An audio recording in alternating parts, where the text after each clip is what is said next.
Vice Chief of the Naval Staff, Vice Chief of the Air Staff,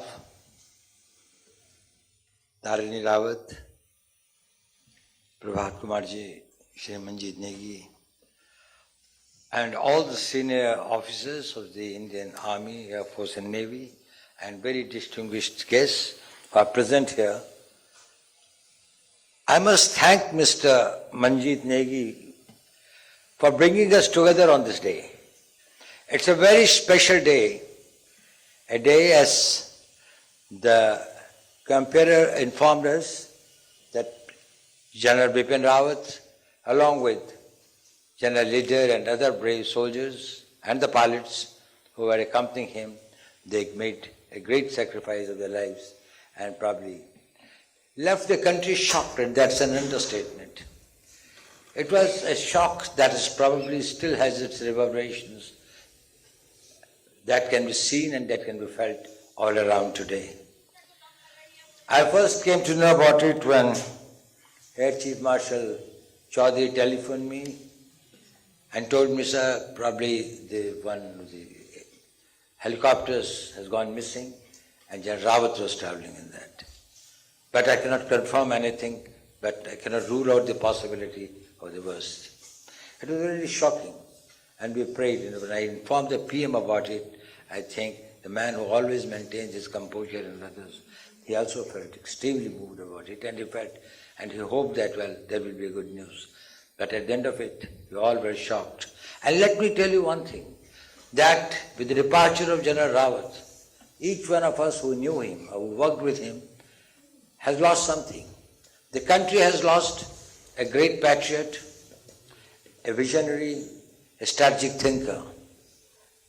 Indian Army has lost a great general,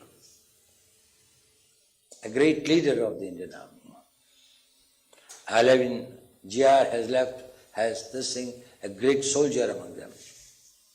And the whole country, a hero that they had developed a tremendous amount of love and affection for. So it was a personal loss to all of us.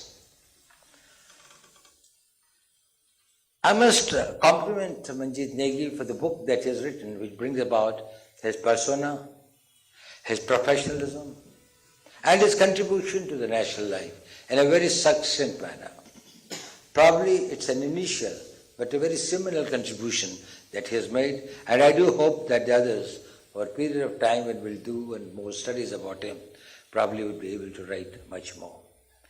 I had a very personal equation with him. Well, both as the Army Chief and Chief of Defence Staff, probably it was a day-to-day interaction. We used to have very long meetings with the other chiefs and with the other senior officers of the Government of India. And on many issues, whether it was regarding the policy matters, or it was the procurement, or it was the technology development, or the new areas of changes that we thought, structural changes we need to bring about in the defense forces. Here is one man who was always very positive, very optimist. And for him, probably the decision making came as a very natural thing, because for him nothing mattered but the nation. And once your objectives are clear, probably the decision making is never a problem. He was not only very positive, but he gave his best to execute the decisions that were taken. We had never found him wanting in any of the decisions that were taken, even when he had at times some reservations on few of them. But he was always a person who was very, very forward-looking and who was very determined to achieve the results and whatever it may be the cost. But his professionalism, I remember that is when in 2017 we were having a very tough situation with the Chinese, and at that time it is he who, we used to hold the meeting in my house late at night at about 9:30. I think General Bhatt was the DGM at that time, he was also there, and all of us, we used to sit and we used to plan and we used to discuss. He was one person who was very resolute, and he was one person who never showed any wavering. And when we said that we are determined that we are not going to step back and we are going to stay put and make the Chinese retreat, well, they did after a very long time, 74 or 75 days of the tough time. And I know that, well, for us it's a decision making, but for him it's an execution of the decision. And for an army chief and the DGMO, General Bhatt, who is here, probably it must have been a very, very difficult task to achieve what they did. And this is just one occasion. I think there are many other occasions when I found that his determination, this thing was always there. But more than a great soldier and more than a great hero and a great planner and a military thinker, he was also a great human being. His empathy, his love for his troops, his love for his countrymen, and a very simple man at heart. Any ordinary man, whether he came with any problem, he tried to help him. There was a man in my household who used to do a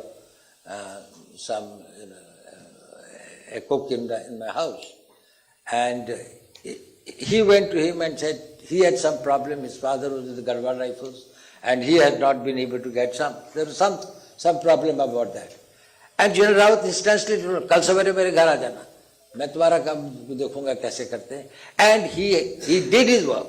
He was a very, you could never think. He said, "I have never been able to go to Lansdowne to the Garhwal Regimental Center to give my this thing because I thought that, well, I will never get access to any senior officer." But General Rawat did, he talked to him for about more than half an hour, took down all the details, got it done, and then in about the next 5-6 days, he got his problem solved. That was his persona. That was his person. For him, no human being was a lesser mortal. He had a tremendous respect for anyone, and he wanted to help wherever he could. For all his decisions, for all his thinking, for all these things, his focus was this thing of the Indian Army and also about how the nation will shape up in time to come. A person who had a great futuristic thinking, and he gave his best to the last drop of his blood. We all feel beholden to him, and I think the coming generations of the people, both in uniform and out, will have a tremendous amount of regard. And he leaves behind a legend, a legacy, that we can be proud at one phase and sad at the other. We will all miss him. We wish him and his family and all other soldiers who laid lives with them peace in wherever they are and peace in heaven. Thank you very much.